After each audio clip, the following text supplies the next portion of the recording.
A girl so brave that she stood up. A girl so fortunate that she survived. A girl so passionate that her voice was heard. A girl so spectacular that she's an inspiration. The youngest recipient of the Nobel Peace Prize. The girl who was shot because she fought against the inequalities that surrounded her. The girl that faced so much terror that it still is and was unacceptable. With the help of her father, she wanted to make the world a better place. She wanted children to go to school. The girl whom I'm talking to you all about today is Malala Yousafzai. Firstly, I would just like to ask you all a question.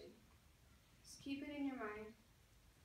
Do you think we should be grateful for the education that we're permitted to have? Simple question, I think. And at the end of the introduction, we will see if your opinions have changed or not. Malala and I are from the same country of origin. And as I read her book and watched her interviews, I found a striking number of similarities between her and I. For example, both of us want to be politicians and wanted to become doctors from a very young age. This was a dream we both shared. Both of us have an interest in public speaking, and both of us fight against inequality. And although Malala and myself are not like the same and we have many commonalities, I'm not frightened to admit that she's better than me. But I can say as well that I try to be as much like her as I possibly can be. When Malala was shot, it affected me more than you could possibly imagine. And at that time, I was in 5th class. And already I was scared of being sent back to my country, which, being an asylum seeker, was very likely to happen. So I was already terrified, and I hear that my heroine is shot because she went to school. All I could think about was just to give up before it was too late, to stop there being too much pain further on.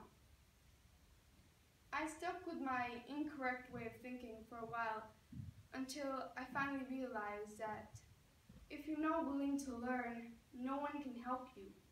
But if you're determined to learn, then no one can stop you.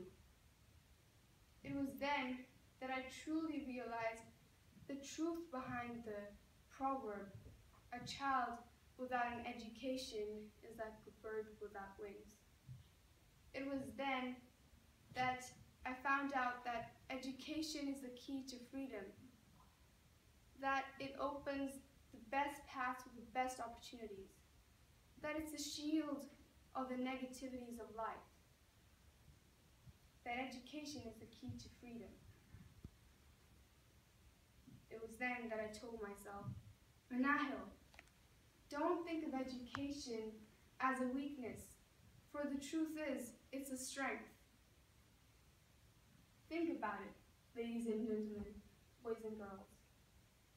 Imagine if you had to survive and go through life without receiving an education. Would you then survive? Imagine if you were digging in dangerous mines where at any second death could hit you. Would you then still survive? I doubt it.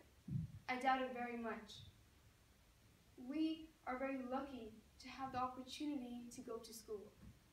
We should see education as a privilege and not as a strain.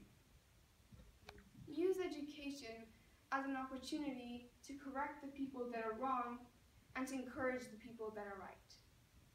Let me give you an example. Malala Yousafzai knocked from door to door, asking, begging, pleading girls to come to school. That in itself was a very life-threatening act. a genuine sign of bravery. But one might ask, why did she do this? The simple answer is education. Malala used education as an opportunity to correct the girls who are against education because of the terrorists, and to encourage the girls who wanted to go to school but were too afraid to do so.